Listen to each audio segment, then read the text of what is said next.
नमस्कार, जय हिंद, जय Bharat and welcome to Deaf Talks. आप सब देख रहे हैं, मेरे साथ हैं सुशांत सरीन जी। पहले तो सर प्रणाम, नमस्कार, welcome to the show. Thank you sir, I want to ask you, आप पाकिस्तान बहुत टाइम से देख रहे हो। It's been a lot of years that आप देख रहे हो इसको। इस तरह का सिचुएशन पाकिस्तान में जहां पर I am just for the heck of it going to consider AJK and GB as a province, just for the heck of it discussion.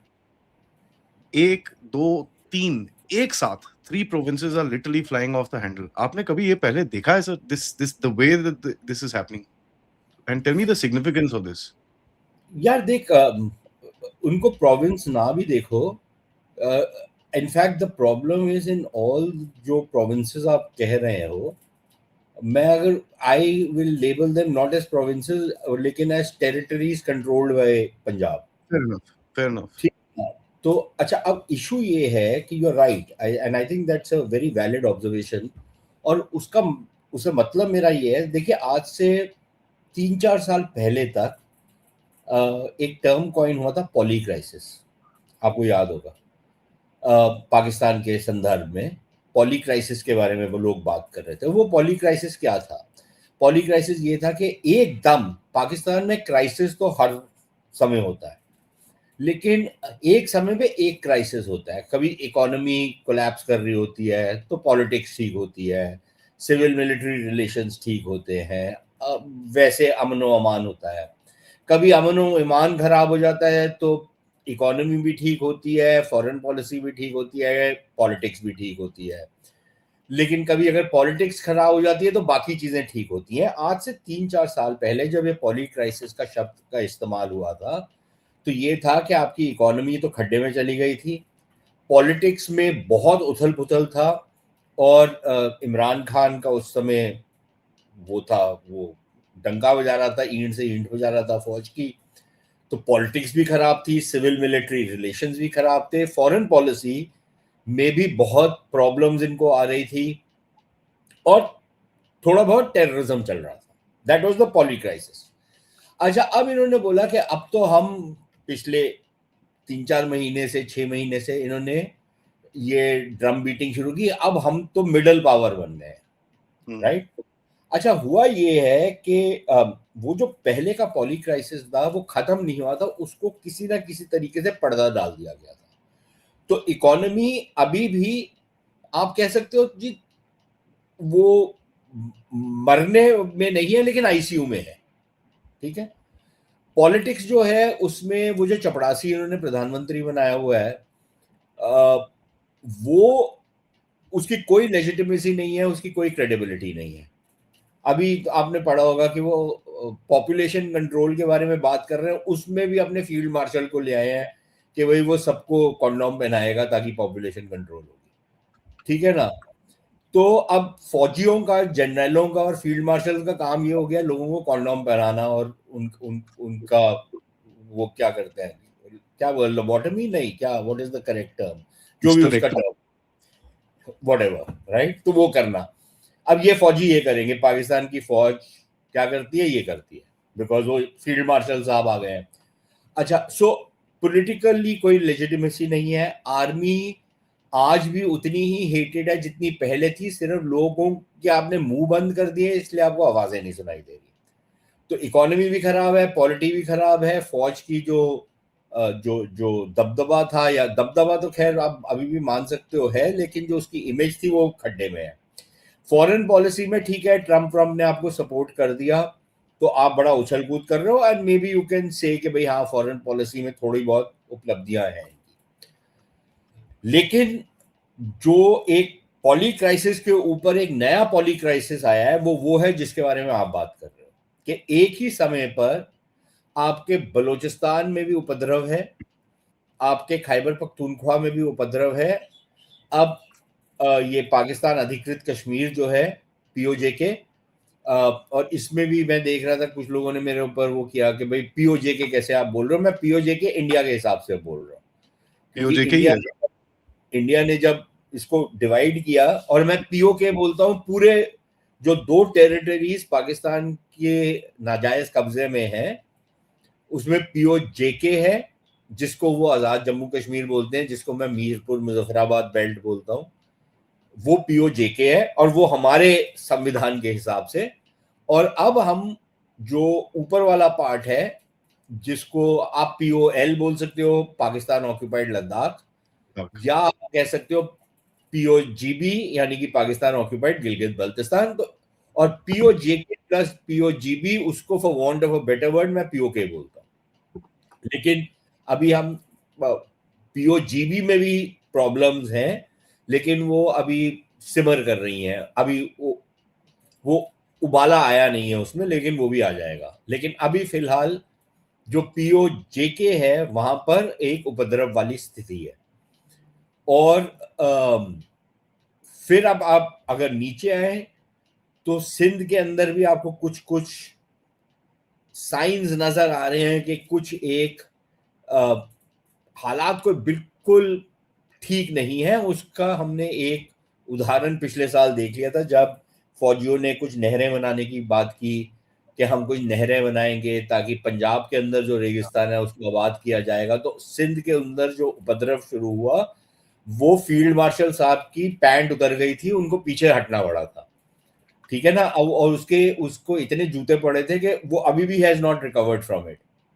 अब वो पिछले दरवाजे से, अब पाकिस्तान की फौज की आदत है ना जनरलों की, कि अगर सीधे धौंस धमकी से नहीं होता तो पिछले दरवाजे से आने की कोशिश कर रहे हैं, तो वो कोशिश कर रहे हैं। और अगर सिंध बिलावल भुट्टो के हाथ में हो तो फिर पीछे से ही आया जा सकता है, आगे से तो वो कुछ करता नहीं है। तो ये उनके अब वो कोशिशें कर रहे हैं, लेकिन उसका एक अदर इम्पैक्ट भी होगा। सो इश्यूज वहां पर ये हो गए। तो एक पहले का पॉली क्राइसिस था और अब एक पॉली क्राइसिस नए किस्म का उस पॉली क्राइसिस के ऊपर आ गया है जो सिक्योरिटी के साथ रिलेटेड है। तो उस हिसाब से दो पॉली क्राइसिस एक साथ चल रहे हैं।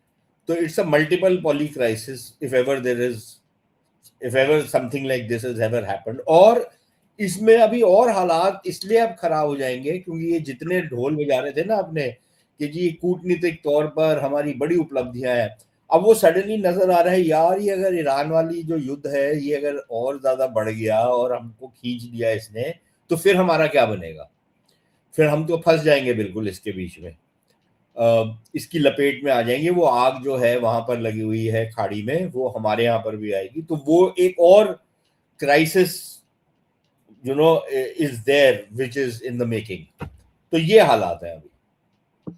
सर व्हेन यू सी ये जो पीओजेके वाला एरिया है, आप, मैंने सुना है कई टॉक्स के अंदर आप उस रीजन में गए भी हो, एंड जो चीजें मैंने पढ़ी हैं उसके बारे में, जस्ट आस्किंग वो क्वेश्चन ऑन दैट कि ये लोग, एक टाइम होता था कि नहीं नहीं हम इंडिया को ये कर देंगे वो कर देंगे and all that, that was a very common sort of perceptive in लोगों ने पूरे पब्लिक में डाला हुआ था, एंड इनका फोकस वहीं पे रहता था। आज जो हम लोग वहां पर सिचुएशन देख रहे हैं, सडनली थोड़ा बहुत 5-10 लोग इंडिया के बारे में बोलते हैं, fair enough, but there is an anti jihadi sentiment वहां पर। जो इंडिया के साथ जिहाद ये होता है, उसका एंटी सेंटिमेंट की काफी मैं चीजें देख रहा हूँ, लॉट ऑफ कमेंटेटर्स जो वहां से एंड जो पीओजेके से बात करते हैं, बात नहीं करते मतलब ट्वीट पे कर रहे हैं, तो उनके स्टेटमेंट्स हैं, they are not very happy with the jihad that they fighting with India, ये पाकिस्तानी जो कर रहे हैं। ये क्या हुआ है वहां पर? What is this change? यार वो जो ट्रांसफॉर्मेशन आई है ना, वो इसलिए आई है, एक तो मार बड़ी पड़ी है इनको, ठीक है, जितने आए थे। अच्छा, और जो भी उसका खामियाजा भरना पड़ा वो तो इन्हीं एरियाज को भरना पड़ा ना। जब क्रॉस बॉर्डर फायरिंग होती थी या जो कुछ होता था, वो पंजाबी को तो नहीं कुछ होता था, वो तो इन्हीं लोगों को सफर करना पड़ता था। एक ये प्रॉब्लम था। दूसरा ये था कि इनको चने के झाड़ पे चढ़ा दिया था पंजाबियों ने कि जी हम देखो कश्मीर की आजादी तक वगैरह वगैरह, वो सारे के सारे जो इनका स्लोगन्स था। तो इनको ये एक जिसको बोलते हैं ट्रक की बत्ती के पीछे लगाया हुआ था कि जी हिंदुस्तान वहां पर ऐसे ये हो रहा है और तुमकी अजमतें लूटी जा रही हैं।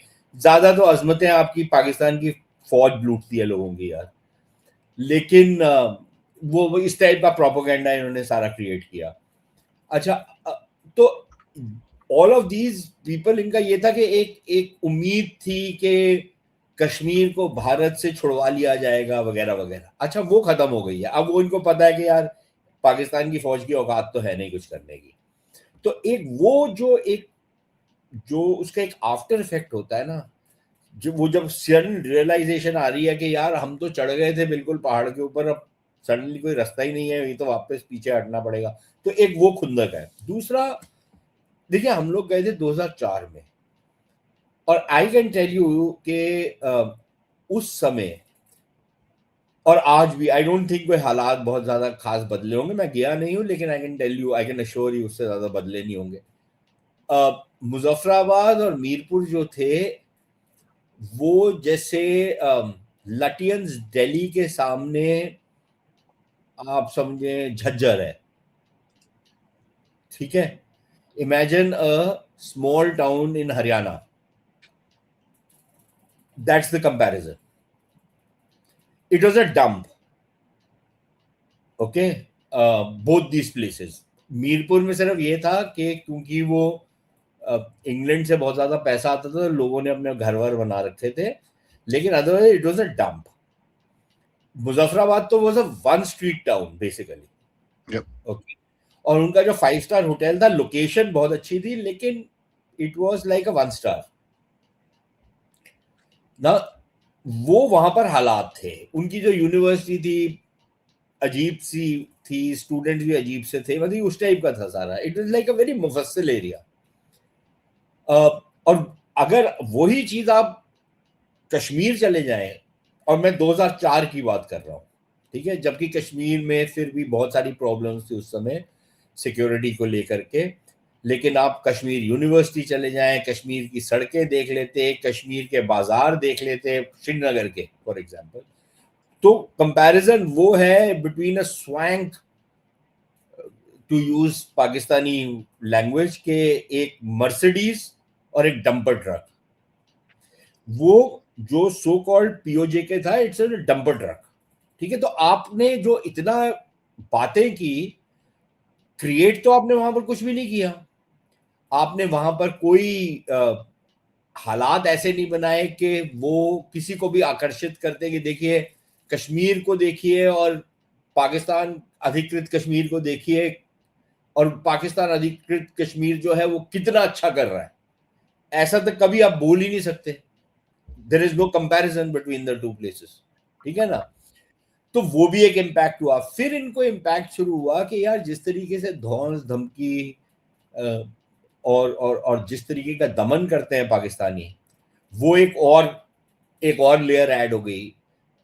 इकोनॉमिक अपॉर्चुनिटीज पाकिस्तान में, क्योंकि इकोनॉमी बिल्कुल बैठ गई है, ठंडन गोपाल है वो, तो उसका इम्पैक्ट ऑब्वियसली Right. इस एरिया में भी पड़ना था, पीओजेके में। अच्छा, वहां पर जो एक्चुअल प्रॉब्लम शुरू हुई, अच्छा ये जितने पॉलिटिशियन हैं so called main stream party के, पीपल्स पार्टी, मुस्लिम लीग, और ये जितने हैं, मुस्लिम कॉन्फ्रेंस, ये जितने हैं, ये सारे के सारे जो थे, ये चपरासी भी नहीं है यार फौज के, ये उससे भी कुछ कम है, राइट। देर इनकी औकात जो है, ये जितने हैं, इनकी जीरो औकात है, जीरो। तो ये पंचायत लेवल के भी लीडर नहीं है यार। यहाँ तो हमारे यहाँ तो पंचायत का लीडर भी खड़े हो गए एसएचओ को बोल देता है, खड़ा हो जाता है उसके सामने। या इनकी तो बिल्कुल कोई औकात नहीं है, ये तो हवलदार के सामने झुक जाते हैं यार, ये उस टाइप के लोग हैं। तो इनकी क्रेडिबिलिटी वैसे ही नहीं थी, काम इन्होंने कुछ किया नहीं। चोर तो ये झक्का के हैं। अब वो जो इनका वो था Sultan Mahmood, I think he still the president if I am, वो हर दूसरे हफ्ते जो होता था वो इंग्लैंड में पहुंचा होता था। क्या करता था वो वहां पर? वो कहां पर घूमता था इंग्लैंड में? अब तुम्हारा फैमिली चैनल है, मैं बता नहीं सकता, लेकिन उसकी शक्ल देख के आपको पता लग जाएगा वो क्या करता था वहां पर, ठीक है। सो ये काम तो इनका ये था। तो जितनी हरामखोरी ये कर सकते थे इन सबने की। अब वो कभी ना कभी तो उभर के आना था लोगों के सामने, तो वो भी एक फैक्टर था। तो अब जब इकोनॉमी खराब होनी शुरू हुई, उसका इम्पैक्ट वहां पर पड़ना शुरू हुआ। और इन्होंने क्या किया कि ये जो पहले छोटी मोटी कुछ सब्सिडीज देते थे वीट के ऊपर, गेहूं के ऊपर, बिजली को लेकर के, इन्होंने उसको रैशनलाइज करना शुरू किया कि भाई पाकिस्तान क्यों इनको सब्सिडाइज करे, it should be revise those rates. उस पे पहला उपद्रव शुरू हुआ। और वो उपद्रव किसी पॉलिटिकल पार्टी ने नहीं किया, वो लोगों ने मिलकर के, यही जो जॉइंट एक्शन कमेटी है, ये उस समय हुई, एक बड़ी डिफ्यूज सी बॉडी थी जिसमें लोकल लेवल पे कुछ एक्टिविस्ट खड़े हुए, उन्होंने बातचीत शुरू की, धीरे धीरे लोग जुड़ते गए, काफिला बनता गया। और इस काफिले में बहुत सारे ऐसे लोग जो बाकी मेन स्ट्रीम पार्टीज के साथ एसोसिएटेड थे, वो भी इसमें शामिल हो गए, क्योंकि मुद्दे जो ये उठा रहे थे वो पब्लिक के मुद्दे थे, ब्रेड एंड बटर इश्यूज। लेकिन साथ ही साथ दे रियलाइज कि यार सिर्फ ब्रेड एंड बटर इश्यूज को अगर हम एक्चुअली सॉल्व करना चाहते हैं और कुछ तरक्की करना चाहते हैं, तो we must have political control. जब तक आपके पास राजनीतिक कंट्रोल नहीं होगा, तब तक आप कैसे चीजों को सॉल्व करोगे? उसके तहत फिर इन्होंने पॉलिटिकल डिमांड्स भी रखनी शुरू की, जिसमें ये 12 सीट वाला चक्कर था, वो भी बीच में आया। और वो 12 सीटें इसलिए आया, वो कहते हैं कि यार हमारे यहाँ तो 1.5-2 लाख की कॉन्स्टिट्यूएंसी बनती है, आप जो ये वाली सीटें दे रहे हो सो कॉल्ड रिफ्यूजीज को, उसमें 5,000-4,000 लोगों के एक सीट की तुमने कॉन्स्टिट्यूएंसी रखी हुई है, और कॉन्स्टिट्यूएंसी भी कोई डिफाइंड कॉन्स्टिट्यूएंसी नहीं है। तो वो तो मैनिपुलेट करते हो आप लोग। जिसकी सरकार इस्लामाबाद में है, उसको वो बल्क ऑफ सीट्स उसको मिल जाती हैं, तो हमारे पल्ले तो कुछ आता ही नहीं है। तो फिर अगर कितनी, आई थिंक 35 या कुछ सीटें हैं इनकी, उसमें से 1/3 सीटें अगर इन्हीं के पास चली गई, तो सरकार तो बनेगी नहीं जब तक ये लोग उनके साथ ना हो। तो इन्होंने ये बोला अगर कंट्रोल ही करना है, आपने एक एजेके काउंसिल बना रखी है जिसके पास सारा वीटो पावर तो उसी के पास है, इलेक्टेड असेंबली के पास तो कुछ भी नहीं है। आप उसमें आप थोड़ी बहुत रिजर्वेशन रख लो, लेकिन इसमें मत करो आप। तो इट्स अ पॉलिटिकल डिमांड। अब वो पॉलिटिकल डिमांड पाकिस्तान के अंदर, पॉलिटिकल डिमांड आप कैसे कर सकते हो? You can't do political demand in Pakistan. उसमें तो जूते पड़ते हैं आपको, तो वो जूते पड़ रहे हैं कश्मीरियों को। अब उनको अकल आ गई है कि यार यहाँ पर रहेंगे, पंजाबियों के नीचे रहेंगे, तो हमको भी कॉलोनी बन के रहना पड़ेगा जैसे बलोच और पश्तून रहते हैं। या सिंधी तो हो गया ना एडजस्ट। सिंधी जो है उसको तो सदियों से उसके साथ तो यही होते आया है, तो वो चुप करके जिसके पास ज्यादा दम होता है वो उसके नीचे लग जाता है। और फिर ये भुट्टो टाइप के जितने हैं, जरदारी परदारी, ये आ जाते हैं और दे सेल द सिंधीज। जिसके पास पावर होती है उसको बेच देते हैं ये। तो सिंधियों की तो सारी हिस्ट्री ये रही है। तो इनकी तो कोई वैसी औकात नहीं है लड़ने वड़ने की। ये ऐसे ही अपना शोर शोर मचाएंगे, अजरक वजरक लगा लेंगे, अपनी वो टोपी वोपी पहन लेंगे सिंधी, और अपने आप को बड़ा बताएंगे। है इनके पास औकात वोकात कुछ नहीं है इनकी। तो ये तो पंजाबियों के नीचे लग गए हैं वैसे ही। तो बचे वेस्ट ऑफ इंडस रिवर, उसमें बलोच हैं, they are up in arms, Pashtun है, वहां पर भी एक उपद्रव चल रहा है डिफरेंट टाइप का। वहां तो एक इंटरनली सिविल वॉर टाइप का सिचुएशन है जो पश्तून एरियाज है उधर। तो ये 3 जगह जो है, जो 3 टेरिटरीज हैं पाकिस्तान के कब्जे में, वहां सब उपद्रव चल रहा है। पंजाब में हालात अभी नॉर्मल है। नॉर्मल इन द सेंस कि भाई जिस तरीके के आपके नॉर्थ नॉर्मल है, या इस टाइप से जो टोटलिटेरियन स्टेट्स होते हैं, वहां पर जितनी नॉर्मल सी होती है उतनी नॉर्मल सी पंजाब में है। तो उसमें जो लोग एस्टैब्लिशमेंट के साथ हैं या जिनके पास खूब पैसा वैसा है, उनकी जिंदगी पे कोई असर नहीं पड़ रहा, उनको कोई फर्क नहीं पड़ता। तो it's a tale of 2 cities in Punjab के it's the best of times for these people and the worst of time जो ऑर्डिनरी आदमी है उसकी तो इन्होंने वैसे ही मावहन कर दी है जो एलीट है। Sir let me ask you this, ये आपने बड़ा इंटरेस्टिंग, बड़ा एक्चुअली बड़ा स्ट्रक्चर्ड तरह से बताया है। यही हालत इनके बलूचिस्तान में भी थे एक टाइम पे। Seat weeds and this and that, you know, the tactics were different, tactical चीजें, वो सीट का ये वो डिफरेंट था। बट बलूचिस्तान के अंदर भी एक एलियनेशन से ही स्टार्ट हुआ, रिप्रेजेंटेशन से स्टार्ट हुआ, जिसको ये सरकारी बलोच बोलते हैं लोग। नहीं, बट आदि आप जो मिस्टेक कर रहे हो ना, जो comparing apples and oranges, Balochistan के अंदर मतलब आप कुछ एलिमेंट्स कॉमन फाइंड कर सकते हो कि जी यही बेसिक एलिमेंट्स यही थे। बलूचिस्तान के अंदर तो 48 से ही शुरू हो गया था ना यार। No, मेरा पॉइंट डिफरेंट है सर। एक्चुअली मेरा पॉइंट ये है कि इन लोगों ने जो बेवकूफियां करी हैं, they are doing the same mistakes जो इन्होंने बलूचिस्तान में करी है, और जो बलूचिस्तान का 48 का फैक्ट है वो तो सेम शुरू करी है। So do you see this going in that direction? no, okay, so what you are saying is right. जो and I think what you are, जो मुझे समझ आई है और जो मुझे लगता है जो आप बोल रहे हो वो ठीक है, वो ये है कि बलूचिस्तान में जिस मर्जी कारण से हुआ हो, जिस तरीके से इन्होंने बलूचिस्तान को मिसहैंडल किया कि जी ओ असी आ गए हैं जी, वो तुसी जानते नहीं हो असी कौन है जी, ओ देखो जी वो लठ के नु कुट, यू नो, मार पीट के धौंस धमकी डराना शराना, ये जो टिपिकल पंजाबी हालात है। Yeah, that's what. चुप करो, इसको उठा लो, इसको फेंक दो, इसको मार दो, वट दो। These were the tactics they used in Balochistan, and these are the same tactics to solve a political problem. यार देखो ये एक राजनीतिक प्रॉब्लम है, ठीक है, उसको राजनीतिक हथकंडे आप अडॉप्ट करो, सही गलत जैसे भी, लेकिन एक राजनीतिक पहराए में करो जिसमें साम दाम दंड भेद सारी चीजों का इस्तेमाल करके आप एक उसको टैकल करते हो। आपने वो नहीं किया, आपने सीधा लठ मारा, या बोला कि ये देखो जी ये मैं आपको घूस दे रहा हूं, या तो ये ले लो या लठ ले लो, गोली ले लो, ठीक है। The same thing has been tried in the same tactics, जो अप्रोच है, जो माइंडसेट है, वो कश्मीर में भी यही इन्होंने किया है, और यही चीज ये केपी में भी कर रहे हैं।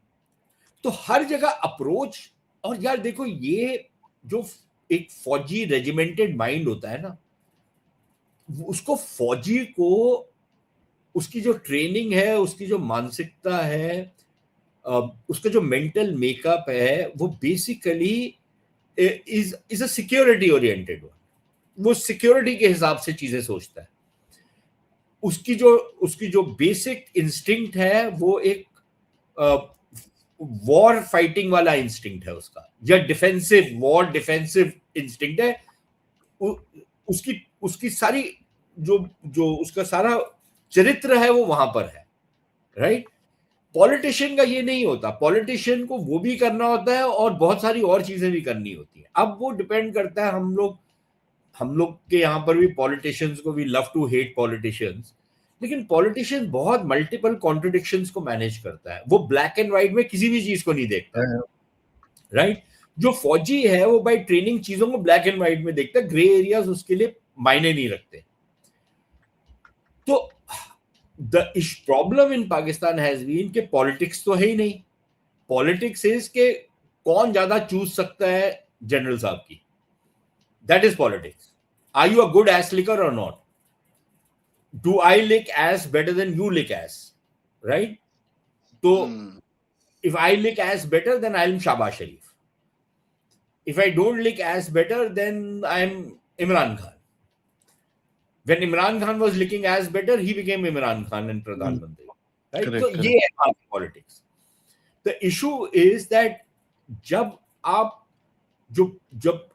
political issues को आप फौजी टैकल करना शुरू करता है, तो फिर वही होता है जो पाकिस्तान के अंदर हो रहा है। आपने पॉलिटिशियंस को स्पेस तो दी नहीं है कि नेगोशिएट करके कुछ दे दो, कुछ ले लो, कुछ संभाल लो, कुछ समझा दो, कुछ समझ जाओ, कोई बीच का रास्ता निकाल लो। वो तो आपने किया नहीं है। तो फिर होगा वही जो फौजी डिसाइड करेगा वही होगा। And this is a problem which is endemic and structural in Pakistan. कि all the political decisions are taken by non-political people.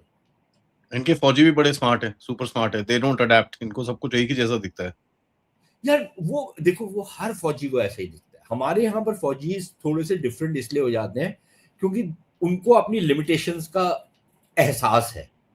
एक वो है सर, आप कश्मीर का अप्रोच देखो और नॉर्थ ईस्ट का अप्रोच देखो, they are very different. But because Kashmir में, नॉर्थ ईस्ट में, हमारे यहाँ पर जहां पर फौज को इंटरनल सिक्योरिटी ड्यूटीज के लिए लगाया गया, वहां पर हरदम वो एक सिविलियन अथॉरिटी के नीचे काम करते थे, अंडर काम करते हैं। So they got that softness to that. यार बेसिक वो ये जरूर आप बोल सकते हो कि भाई सॉरी, आप ये जरूर कह सकते हो कि उनकी बहुत अथॉरिटी होती थी, लेकिन at the end of the day अगर जवाबदेही होती थी तो सिविलियन जो था ही वाज द बॉस, और फिर फौजियों की अगर कुछ समथिंग वेंट रॉन्ग, फौजियों की जवाबदेही होती है भारत में यार। करेक्ट। उनको ऐसे नहीं है कि आपने बिल्कुल खुला छोड़ दिया। तो यहाँ पर जो फौजी अफसर है वो अपनी लिमिटेशंस जो हैं उसको अंडरस्टैंड करता है।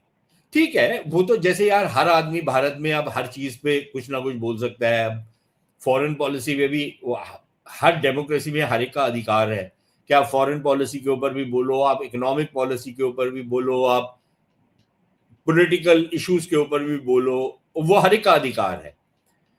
तो वहां पर जहां पर लोग बोलते हैं तो वो अपनी जगह बिल्कुल ठीक है, वो मुनासिब भी बात है। They are not in service any more, तो as retired people they are civilians, तो वो बोल सकते हैं। लेकिन द इशू इज कि उनको एक समझ है भारत के अंदर कि यार हमारी लिमिटेशंस क्या हैं और हमारी एक्सपर्टीज क्या है। भाई अगर आप एक आर्मी कमांडर रिटायर किए हैं भारत में, उसका ये मतलब नहीं है कि आप इकोनॉमिक्स के एक्सपर्ट हैं, उसका ये मतलब नहीं है कि आप पॉलिटिक्स के भी एक्सपर्ट हैं, उसका ये भी मतलब नहीं है कि आप डिप्लोमेसी भी डिप्लोमेट से ज्यादा बेहतर जानते हैं। ठीक है, it does not mean that I will defer to an army officer to the extent कि जहां पर सिक्योरिटी मामलों के बारे में या फौजी मनूवर्स के बारे में, पॉसिबिलिटीज के बारे में, टैक्टिक्स के बारे में, मिलिट्री स्ट्रैटेजी के बारे में मैं जरूर उनकी जो राय है उसको संजीदगी से सुनूंगा एज अ सिविलियन। उसका मतलब ये नहीं है कि मैं उनके साथ हर चीज पे एग्री करूंगा। और ये इंडिया में जो जो जो खूबसूरती है भारत के लोकतंत्र की, वो ये है कि मैं किसी 4 स्टार जनरल के साथ भी डिसएग्री कर सकता हूं, और अगर मैं वो करता हूं तो मेरे को जेल जाने की जरूरत नहीं है उसके बाद। ठीक है ना, I can have a disagree. यार आदि मैं और आप बहुत सारी चीजें मैं बोलता हूँ, आप जो मुझसे एग्री नहीं करते होंगे, राइट? बहुत सारी चीजों से आप शायद एग्री करते होंगे, बहुत सारी चीजों से आप नहीं करते होंगे। ठीक है यार, you are not my clone कि आपको हर एक चीज जो मैं बोलता हूँ आपको मेरे से एग्री करना है। बिल्कुल नहीं, क्यों करें आप? और इसीलिए अब ये अच्छा, लेकिन ये भी जरूरी है कि अगर मैं किसी, अब मैं जब अपनी मैं बोल रहा हूं मैं, तो मेरा मतलब है किसी के बारे में भी बात कर रहा हूं कि अगर कोई फौजी अफसर रिटायर्ड कोई बात करता है whether on economics, on foreign policy, on other thing, एक तो उसको ये नहीं समझना चाहिए कि क्योंकि वो जनरल बन के रिटायर किया इसलिए सारी दुनिया को उसकी बात सुननी चाहिए। नहीं, I don't need to listen to you, क्योंकि कई सारे मेजर जनरल्स हैं यहाँ पर आजकल, आपने देखा होगा, जो बहुत वोक टाइप की बातें करते हैं और बताते हैं हमारे को कि पाकिस्तान ने कितना अच्छा काम किया वगैरह वगैरह। डिप्लोमेसी उनकी इतनी शाइन कर रही है। हाँ, डिप्लोमेसी बड़ी शाइन करती है उनकी। हाँ, बड़े वो डिप्लोमेसी के ऊपर हमारे को बताते हैं। ये उनकी राय हो सकती है, मैं उससे 1% भी सहमत नहीं, लेकिन वो मुझे ये नहीं कह सकते कि क्योंकि वो एक पर्टिकुलर पद से रिटायर किया, I can not comment on it, I will comment on it and I will tear their logic to shreds. ठीक है, and then they should be man enough to say कि हाँ भाई ठीक है, ये आपका अधिकार है, end of course you can fire back. लेकिन ऑफ कोर्स एक सभ्यता के दायरे में रह करके ये बातें करनी चाहिए, वो अपनी जगह बात ठीक है। तो एक तो ये है। दूसरी चीज ये है कि अगर सपोजिंग मैं उनकी कोई बात सुनता हूं ऑन मिलिट्री मैटर्स जो which I do not agree with, फिर मेरी इतनी नॉलेज होनी चाहिए कि मैं जो उनसे डिसएग्री कर रहा हूं वो किसी बेसिस पे कर रहा हूं। सो ये उसका दूसरा रुख है कि बिकॉज मिलिट्री मैटर्स उनकी एक्सपर्टीज है। So if I am disagreeing with him on military matters, तो एटलीस्ट, और आई एम आस्किंग क्वेश्चंस, तो एटलीस्ट मेरे क्वेश्चंस बेसिस पे होने चाहिए, ऐसे ही नहीं फिजूल में नहीं होने चाहिए, you know. So ground rules होने चाहिए एक किस्म के, कि भाई ये नहीं हो सकता कि आप समझें कि कोई आपको क्वेश्चन नहीं करेगा, लेकिन वो हम भारत में कर सकते हैं। वही चीज अगर आप पाकिस्तान में करें तो आपकी पेंशन रुक जाएगी, आपको जेल में डाल दिया जाएगा, आपको NCCIA आके आपको अरेस्ट कर लेगा कि आपने एंटी स्टेट बात कैसे करी। आप कैसे बोल सकते हैं कि पाकिस्तान ऑप संदूर में हार गया, ये एंटी स्टेट है, आप बोल ही नहीं सकते। तो फिर आप सबको यही बोलना पड़ेगा कि हम जीत गए, तो हमारी 12 बेसिस को ठोक दिया हिंदुस्तानियों ने, तो लेकिन हम जीत गए। हमारे अब वो बहुत सारे इनके मेजर गुजर आते हैं, हमारे भी टेलीविजन वाले पता नहीं कहाँ से मेजरों को उठा के ले आते हैं, बहुत सारे इनके मेजर आते हैं, वो कहते हैं जी हमारे तो आपने हमारे हवाई अड्डे पे अटैक किया, तो वो आपने रनवे पे अटैक किया, और तो कुछ हुआ ही नहीं। अब उनको बोलो कि बॉस तेरे हैंगर डिस्ट्रॉय हो गए, तेरे command and control system destroy हो गए, तमाम चीजों को वीडियो बोले नहीं भी हुआ ही नहीं, हमने तो देखा ही नहीं, हमारे मीडिया ने तो रिपोर्ट ही नहीं किया। ठीक है यार, अब तुम्हारे मीडिया ने नहीं रिपोर्ट किया तो अब क्या करें, हम थोड़ा ना कुछ कर सकते हैं। सो द पॉइंट इज कि पाकिस्तान के अंदर कोई उनको किसी की दम नहीं है इतना ये बोलने का कि बॉस जो तुम कर रहे हो बेवकूफी कर रहे हो, गेट आउट। वो जो मौलाना फजलुर रहमान ने बोला था ना, यार जो तुम्हारा काम है वो करो ना, दूसरों के काम में क्यों आ रहे हो, अमल दखल क्यों कर रहे हो, हमारे को सेटल करने दो ये मामला। अच्छा, अब इतने बेगैरत है पाकिस्तान आर्मी, वो ये कह रहे हैं कि देखो जी हमारे तो कमिटमेंट है सऊदी अरेबिया में, हमारी कमिटमेंट है दुनिया के कोने कोने में, तो ये जो लोकल लड़ाई है ना, ये हम नहीं लड़ सकते, हमारी इतनी बैंडविड्थ नहीं है, आप ऐसे करो लश्कर बना के आपस में लड़ाई कर लो। Can you believe this? ये this is shocking to me sir. या बट दिस इज और आदि उसमें जो और ज्यादा चिंता वाली बात है ना, जो अब निकल करके आ रही है, ये जो रिसेंट बलूचिस्तान में जो पश्तून एरियाज हैं जहां पर जो प्रॉब्लम्स हुई है अभी, उसमें जो और ज्यादा जो कंसर्निंग बात है वो ये है कि ये जो लश्कर बना रहे हैं, ये पता है किन लोगों को रिक्रूट कर रहे हैं, लोकल्स को के ऊपर दबाव बना रहे हैं, जो इन्होंने पहले भी बनाया था ट्राइबल एरियाज में। लेकिन ये अब जो फॉर्मर अफगान आर्मी के लोग हैं उनको अब ये ले आए हैं तालिबान के खिलाफ एक नई फौज खड़ी करने के, और उनको खुली छूट दे दी है कि तुम इस एरिया में ऑपरेट करो, यहां पर तुम्हारे को हमारी संरक्षण में तुम रहो। और वो फिर जिस तरीके का कहर ढा रहे हैं लोकल पॉपुलेशन के ऊपर, क्योंकि SHO ने बेसिकली जो बदमाश है उसको छूट दे दी है कि यार तूने जो करना है तू कर। That is what is happening ना। तो लोग तो और भी ज्यादा उत्तेजित हो रहे हैं ना कि यार हम तो हर तरफ से पिस रहे हैं, तुम हमारे ऊपर प्रेशर डाल रहे हो कि लश्कर बनाओ, ये जो अफगान आर्मी के बंदे हैं ये आके तुमने इनको हमारे ऊपर छोड़ दिया है। तो it's creating a nightmarish situation out there for people. और इस हालात में तुम एक्सपेक्ट करते हो कि लोग आपको सपोर्ट करेंगे, तो I am sorry it's not going to happen यार। ये जो अफगान आर्मी बोल रहे हो sir, is this under that Afghan green trends? It's not just Afghan green trends, but these are basically जो फॉर्मर अफगान आर्मी के सोल्जर्स थे, कुछ आई थिंक ऑफिसर्स वगैरह भी हैं जो भागे थे जब काबुल फेल, तो उनमें से बहुत सारे आ गए थे पाकिस्तान के अंदर रिफ्यूज लेने। अच्छा, उनमें से कुछ ऐसे हैं जो वेट कर रहे थे कि हम वेस्ट चले जाएंगे, वो वेस्ट वाला तो दरवाजा मोरलेस बंद हो गया, तो they are at a loose end.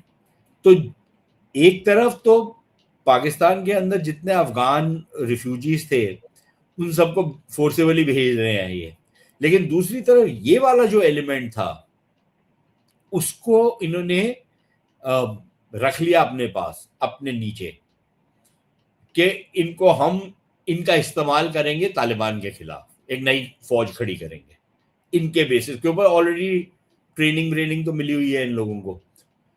तो ये अब बात जो है ये खुली बात है, मतलब this is not a hidden thing, I am not making it up, my source of information is coming from inside Pakistan only. और इसके बहुत सारे प्रमाण आपको मिल जाते हैं। पाकिस्तान के मेन स्ट्रीम मीडिया में तो कुछ भी नहीं मिलता, वहां तो वो पीआईबी का प्रेस रिलीज है बेसिकली। क्योंकि सर मैं ये क्यों पूछ रहा हूँ, ये Amrullah Saleh and these characters have been meeting in Tajikistan, और ताजिकिस्तान में काफी आईसिस और इन लोगों के भी बंदे जाके मिले थे इन लोगों से, उनकी काफी मीटिंग्स भी हुई हैं, वो तो काफी इनका ओपन सोर्स में भी आया था काफी इसके बारे में, and they have been recruiting a lot of people there. यार देखो, उसमें 2-3 ट्रेंड्स हैं। I don't think Amrullah would be involved with the Pakistanis. I doubt it. लेकिन that does not mean Amrullah is not active. वो अपने ताई कुछ ना कुछ कोशिश कर रहा होगा, लेकिन ये इसने जो एक अफगान जनरल था समी सादात, जो अमेरिका चला गया था, उसका नाम बहुत आ रहा है। एक ये सर नॉर्दर्न अलायंस का मसूद की भी एक स्टेटमेंट आई है पिछले कुछ समय पहले। यार वो मसूद की आती रहती है, मसूद इज अ नोबडी, मतलब इट इज बिल्डिंग में बैठा है। मैं कैसे समझाऊं उसका, मतलब मैं क्या कंपैरिजन दूं जो एप्ट होगा, मतलब but basically he is a non entity. उसको रखा हुआ है क्योंकि बाप बड़ा आदमी था, और एक्चुअली बड़ा आदमी था, लेकिन सब लोग सोचते हैं कि सब लोग इसके पीछे रैली अराउंड कर लेंगे। He doesn't have it in him कि लोग उसके पीछे रैली करें, तो वो ठीक है, he is a good face, he interacts with people and everything. जहां तक ताजिकिस्तान का है, देखिए ताजिकिस्तान में इश्यूज हैं, लेकिन I don't think the Tajiks are flirting with the ISIS. ISIS के साथ जो फ्लर्टेशन है वो एक्चुअली पाकिस्तानियों की है। करेक्ट, इनका ऐसे चीफ काफी काम करता है उल्टे, ठीक है, वो इनकी ISKP and ISI are working, but there are very serious allegations, credible ones, of कि आपस में इनकी सांठगांठ है, और उसके कई सारे प्रमाण भी हैं। एक तो प्रमाण ही शफीक मेंगली है जो हम बात कर रहे थे, जी पीपल्स पार्टी का लीडर, ट्राइबल लीडर अब उसको बना दिया साले को। वो डेथ स्क्वाड का मेंबर था, उसके लिंक्स बहुत पुराने हैं, वो आईएसकेपी के साथ उसके लिंक्स बहुत पुराने हैं, लश्कर जंगवी के साथ उसके लिंक्स हैं, फिर ये फौज के लिए डेथ स्क्वाड चलाता है, लोगों का कत्लेआम करता है, इस टाइप की सारी चीजें इसने की हैं। सो इसके ही is the link to ISK. एक वो भी है ना गफारी जो इनका, उसमें I don't think Afghan main जो फोर्सेस हैं, चाहे वो क्या एनआरएफ है या बाकी सारे हैं, आई डोंट थिंक उनका आईसिस के साथ कोई ज्यादा ट्रक है। वो अपने तय कुछ करना की कोशिश कर रहे हैं तालिबान के खिलाफ। उन्होंने एक अपना फ्रंट खोला हुआ है, वो छोटे मोटे लेवल पे अभी तो है, इट्स नॉट कोई ऐसा क्रिटिकल मास उसमें नहीं आया। अभी कुछ 2-3 दिन पहले एक रिपोर्ट आ रही थी कि कोई एक डिस्ट्रिक्ट उनके कब्जे में आ गया है, बट एज ऑफ नाउ कोई बहुत मेजर वो थ्रेट या फोर्स नहीं है। ताजिकिस्तान की तालिबान के साथ छोटी मोटी प्रॉब्लम चल रही है, और ताजिकिस्तान में आपको याद रखना चाहिए कई वर्षों से एनुअली ये जो पहले एक हेरात डायलॉग होता था, वो कई वर्षों से ताजिकिस्तान में हो रहा है। तो वहां पर एक बेस मान लो उसको, या एक एरिया है जहां पर जो पुरानी अफगान सरकार थी उसके साथ जो लोग जुड़े हुए थे, वो वहां पर कुछ छोटी मोटी कार्रवाई करते हैं पॉलिटिकल लेवल की। कोई एज सच कोई मेजर कोई मिलिट्री काम हुआ है वो नहीं हुआ। हाँ, ताजिक्स की प्रॉब्लम ये है कि ताजिकिस्तान के कुछ लोग जिन्होंने, आई थिंक उसका ग्रुप का नाम अंसारुल्लाह है या इसी टाइप से है कुछ, वो जो है वो अफगानिस्तान में बेस्ड है, तो उनका एक ग्राउस इनके साथ है कि यार तुम इनको क्यों ऑपरेट करने दे रहे हो। तालिबान ने कुछ खबरें आती हैं कि उनके ऊपर लगाम भी कसी है, कुछ खबरें आती हैं कि नूरा कुश्ती है, लेकिन वहां पर वो एक इशू है वहां पर ताजिकिस्तान को लेकर के, बट वो इतना बड़ा नहीं हुआ जितना पाकिस्तान वाला इशू हो गया। उसको तहरीके तालिबान ताजिकिस्तान भी बोलते हैं, टीटीटी। हाँ, उसको वो भी बोलते हैं, but I think the actual name is Ansarullah Islam, something like, Yeah. I am Yeah. Forgetting the name, they all more Correct. और लेस द नेम्स। तो Correct. वो और वो है वहां पर, बट उससे कोई मेजर, उसको आप ये बोलो कि एक मेजर कॉन्फ्लैग्रेशन हो रही है उस बॉर्डर पे, ऐसा नहीं है। इट्स अ टेंस बॉर्डर, नाजुक है वहां पर सिचुएशन, लेकिन कोई बेकाबू नहीं है। Sure. पाकिस्तान के अंदर बेकाबू है। Now sir, coming to Balochistan, मेरे को आपसे ये पूछना है, बलूचिस्तान देखिए, वो जो ये लोग काफी, हमारी न्यूज मीडिया भी चल रहा है कि भाई इंडिपेंडेंस इज दैट, ये वो and all that I don't know how do you see that, but that apart, जिस तरह से एरिया डिनायल बलूचिस्तान की जो फोर्सेस हैं वो कर रही हैं इनको, they are blocking the roads, they are able to block off the railways का तो एक्सेस बहुत बुरी तरह से, I mean it's really badly impeded. Attacks in Jiwani is a very important place, Chinese interest है वहां पर काफी सारे, ग्वादर के ऊपर attacks, now they started blocking these mines, Saindak को ब्लॉक कर दिया है, रिकोडिक में काफी लोग तंग करते हैं वहां पर ट्रक्स लेके जाने में, ईरान से जो ये स्मगलिंग शगलिंग होती है उसके ऊपर भी आग लगा देते हैं जाके टैंकर्स के ऊपर। This is area denial, proper area denial, and I have not really seen convoys, Pakistani convoys, अब पता नहीं जाते हैं नहीं जाते, आई डोंट नो, बट वो आई एम अभी क्वाइट लेके श्योर। मस्तूंग में लेके गए, अटैक कर दिया उसको। जी, तो कॉन्वॉय मूवमेंट इज लो। आप जैसे इराक में वो ग्रीन जोन के अंदर बैठे थे अमेरिकन, तो ये इनके भी ग्रीन जोन्स बने हुए हैं बलूचिस्तान में। How do you see Balochistan का सिचुएशन सर? यार, it's worse than what you and I R talking about. हालात बहुत ज्यादा खराब है, हम उससे भी खराब है, जिस जो आप बोल रहे हो उससे ज्यादा ही खराब एक्चुअली है। हालात अच्छे हैं ना, दैट मींस हालात इज गुड। सॉरी। हाँ, मतलब अगर आप डिपेंड करो, देखो यार, ऑनेस्टली स्पीकिंग, ना तुम और ना मैं, हम कोई रोना धोना करेंगे पाकिस्तान के साथ क्या हो रहा है, क्योंकि इन्होंने जितना गंद मचाया है दुनिया भर में, और खासतौर में भारत में, ये पंजाबियों ने, तो इनका तो यही हशर होना चाहिए था जो इनका हो रहा है। और करेक्ट। बेसिकली जो ये अपने उसमें बोलते हैं मकाफात अमल, या जिसको हम बोलते हैं कर्मा इज अ बिच, तो कर्मा इज अ बिच, तो it is coming back to bite them, right? तो इनके साथ तो वो हो रहा है, तो इसमें मुझे कोई रोने धोने की जरूरत नहीं है, लेकिन जो मैं आपसे कह रहा हूँ वो बेसिकली ये है कि यार, ये एक्चुअली हकीकत में जो हालात हैं वो इससे भी बुरे हैं जितना हम और आप बात कर रहे हैं। और वहां पर जो पॉलिटिशियंस हैं वो ओपनली बोलते हैं, यार हमको फिरौती देनी पड़ती है बीएलए को, या प्रोटेक्शन मनी देना पड़ता है, नहीं तो हम तो सरवाइव ही नहीं कर सकते, हम तो अपने गांव नहीं जा सकते अगर हम ना दें प्रोटेक्शन मनी। एक दूसरा, वो कहते हैं कि भाई हम किसी सड़क पे नहीं ट्रैवल कर सकते, एस्कॉर्ट हो ना हो हम नहीं ट्रैवल कर सकते, कहीं पे भी घात लगा के हमला कर दिया जाएगा, हमको मार दिया जाएगा। तो आपने बात की वो रेलवे तो वैसे ही कुछ नहीं है खास, लेकिन जो रोड कॉन्वॉयज हैं उनको अटैक किया गया है, तो वहां पर सारा का सारा जो कारोबार है एक लिहाज से ठप कर दिया गया है। तो वो जो जो टैक्टिक्स अडॉप्ट कर रहे हैं बलोच अलैदगी पसंद, वो बहुत इफेक्टिव टैक्टिक्स है। और सबसे इंपॉर्टेंट चीज आदि जो हम लोग नहीं समझते, वो ये है कि उनको समर्थन जो है लोगों का है।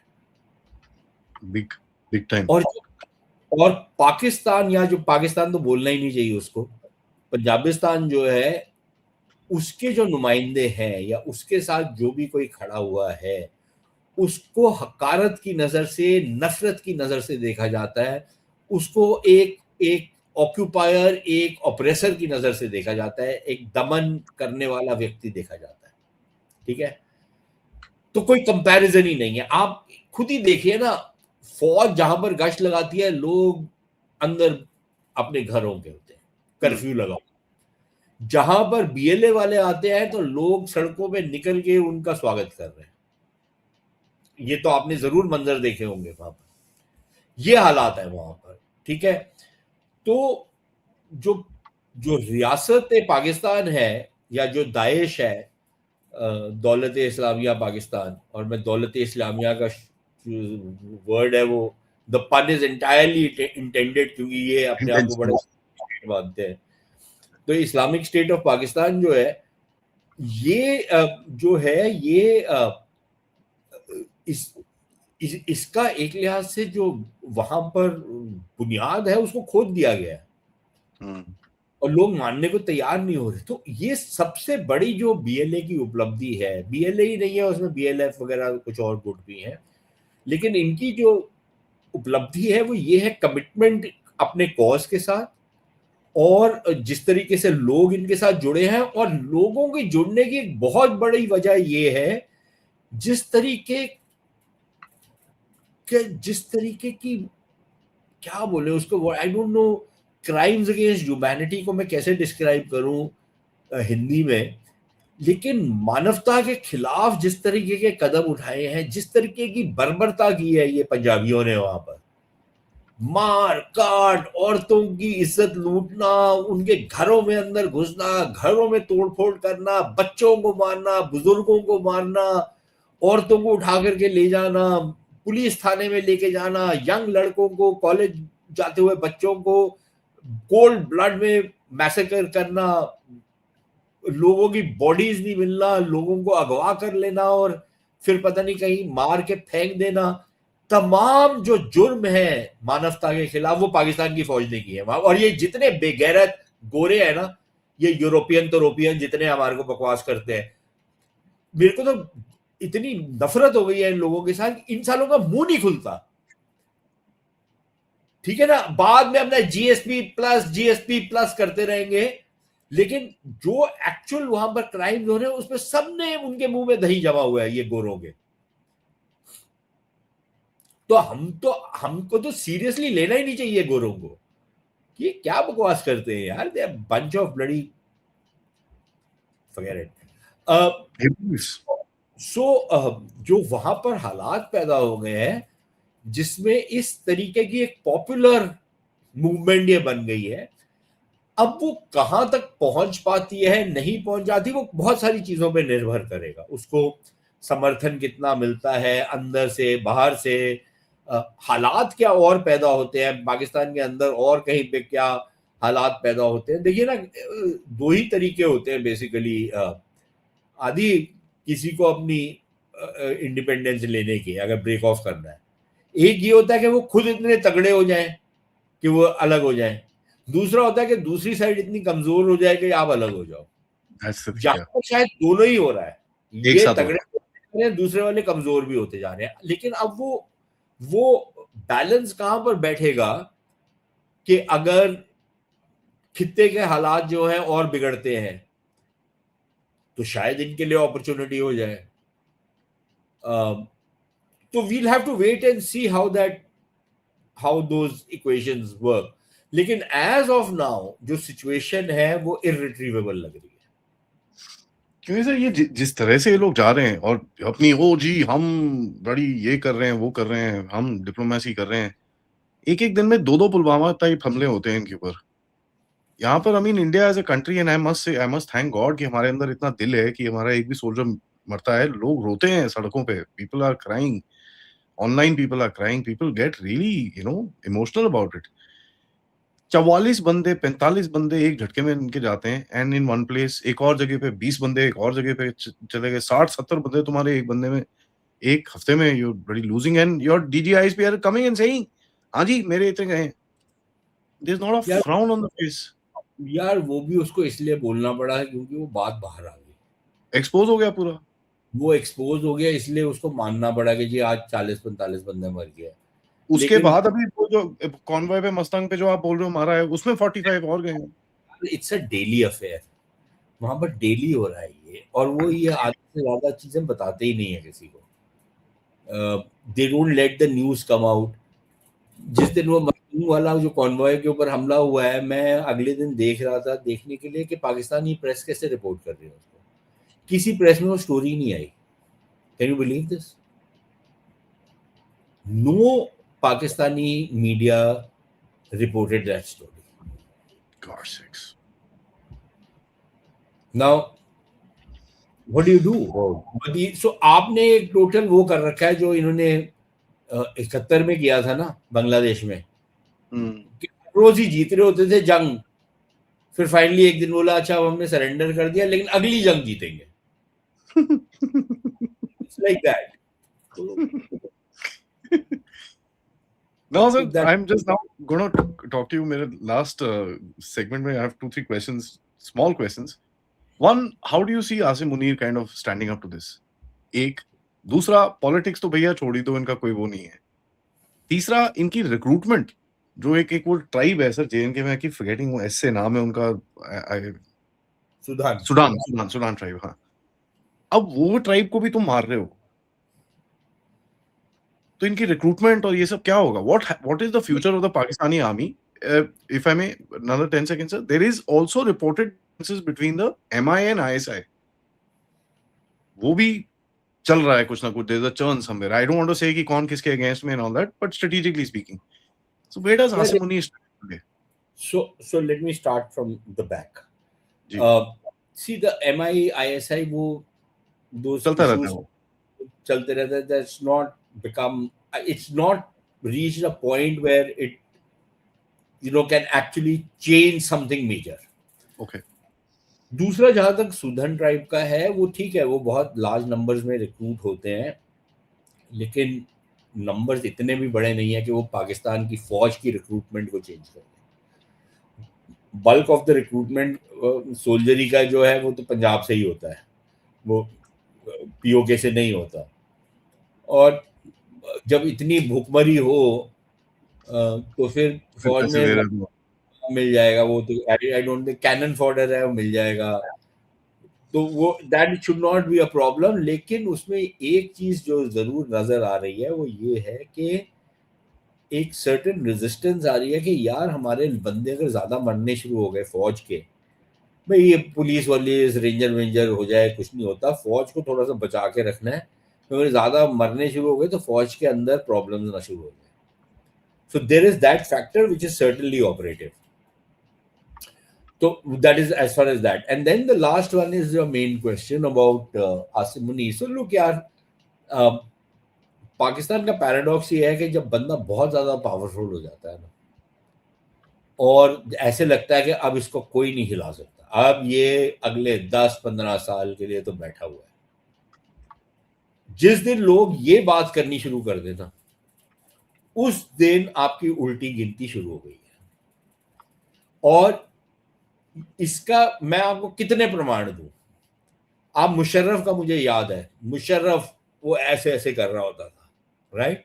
और उसके जो प्यादे होते थे परवेज इलाही टाइप के, हम जनरल साहब को अगले 20 साल तक नहीं जाने देंगे, यही जो अभी बात कर रही है आसिम मुनीर के बारे में, right? With in an year and a half he had gone. Ziaul हक in 1988 was at the peak of his power. Within months he was no more.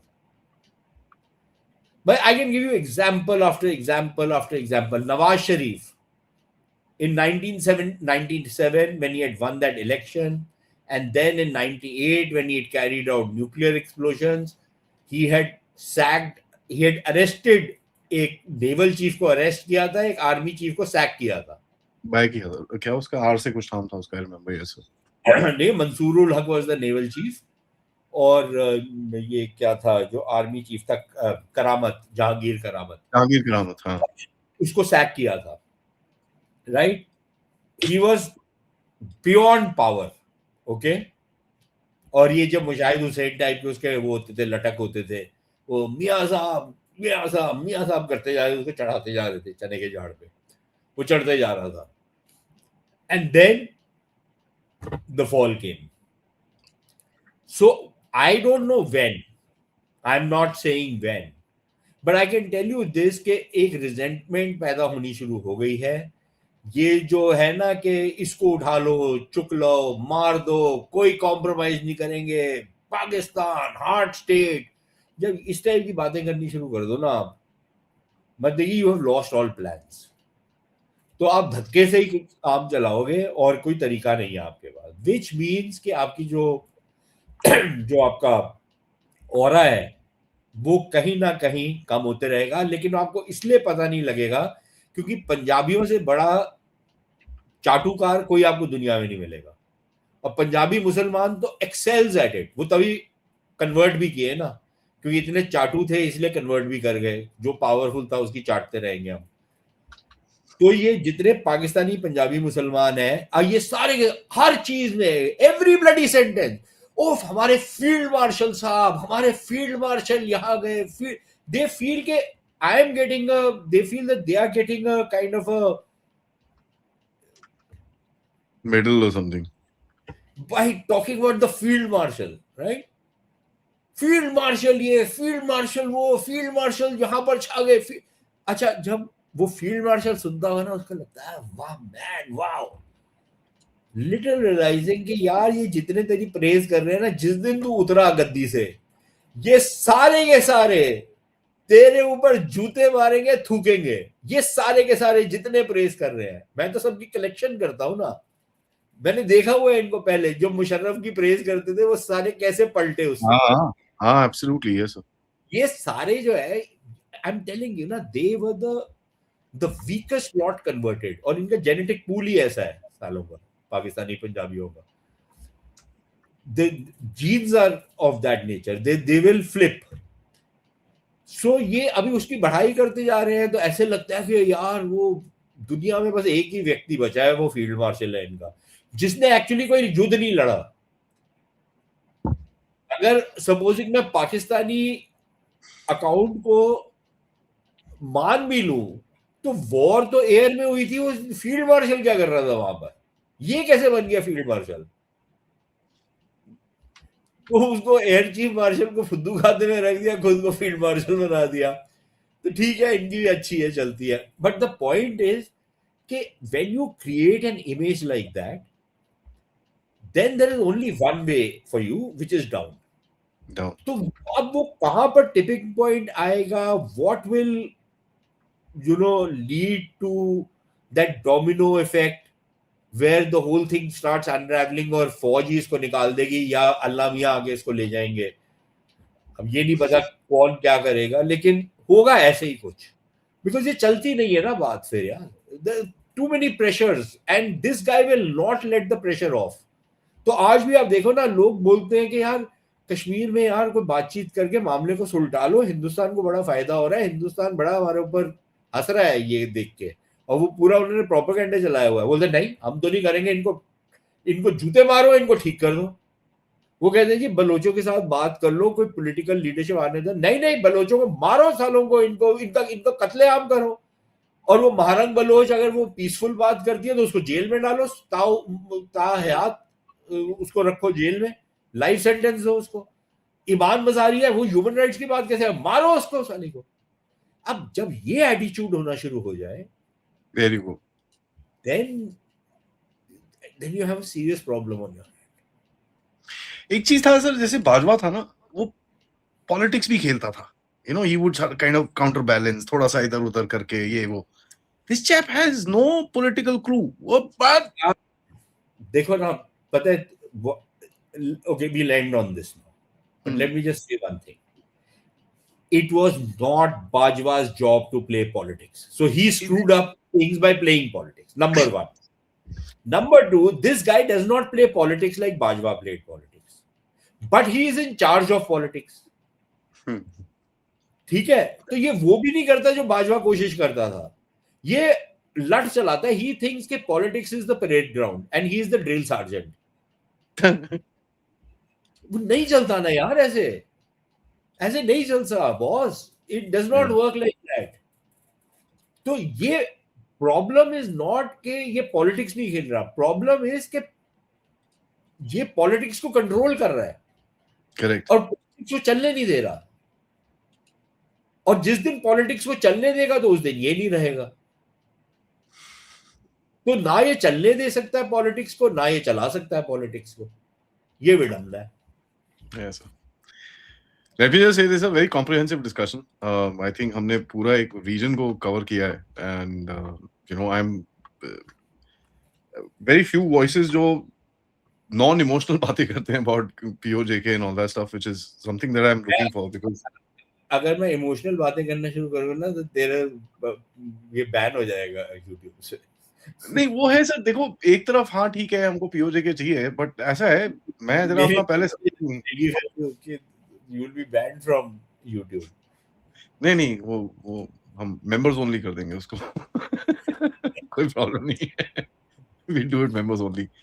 नहीं, actually sir, see the point that I'm trying to drive at is that somewhere down the line एक realism भी होना चाहिए हमारे अंदर, and it's something that I've been saying for a very long time कि यार POJK is not a cakewalk, ठीक है, and you sit with your catching gloves on, ठीक है, तुम्हारे हाथ में आके गिरेगा वो it'll take time and it'll come, be ready to catch it, that's all. वो टाइम अभी है कि फ्यूचर में कभी आएगा मुझे नहीं पता, but you have to be ready to catch it, and secondly you have to have a plan of containment. So I've been saying this, quarantine, साला 10 साल क्वारंटीन में जा रहा हूँ, बंदे बन के दिखाओ तो मैं मानता हूँ, अदरवाइज चलो अपने रास्ते आगे, simple straight. I don't care after that. So that's something which needs to be extremely clear. And it's very very interesting to listen to what all you said, sir, and I keep following what you write. And आपने recently जो article लिखा है, I'll pin it in this thing, that you've said that whenever Munir is under pressure, he'll do something in India as well. So we should be ready. we should always be I don't ready. think it's a smart thing for them to हमारे साथ कुछ front खोलना, but वो करते हैं ना, वो जो आदत पड़ी हुई है, कीड़ा जो है दिमाग के अंदर, वो तो निकल के आएगा. I'm not saying, but I'm saying कि ये करते हैं, इसलिए please be ready and make it clear to them कि साले तुमने कुछ किया तो ठोक बजा के ऐसा रखेंगे कि तुम्हारे को पता ही नहीं लगेगा कि कहाँ से आओगे तो कहाँ से जाओगे. तो वी शुड, हमारी मैसेजिंग जो है ना, स्ट्रैटेजिक मैसेजिंग आदि बहुत poor, it's very poor. We don't know how to do strategic messaging, and my request to people in power is कि यार थोड़ी स्ट्रैटेजिक मैसेजिंग कर लो और अपने आप को तैयार रखो, कीप योर पाउडर ड्राई, क्योंकि ये कुछ इस टाइप का हरामीपना करेंगे जो इनकी आदत है, जो इनका बेसिकली जेनेटिक स्ट्रक्चर है, ये करती है ऐसा काम है, तो ये कुछ इस टाइप का करेंगे, तो just be ready for that. Yeah, because गधे हैं sir, and they don't realize what's better for them or whatever it is. Thank you sir, always a pleasure to interact with you. अभी है, और ज्यादा बोलने की क्या जरूरत है. सर आपने अपने आप को भी और मुझे भी लात मार दी साथ में. हम दोनों पंजाबी है, but we are the smart Punjabis, Thank you, sir. Always a pleasure talking Bye. to you. To the audience, please like, subscribe, and of course, share this with your friends and families, and leave your comments as to what you guys think. Namaskar.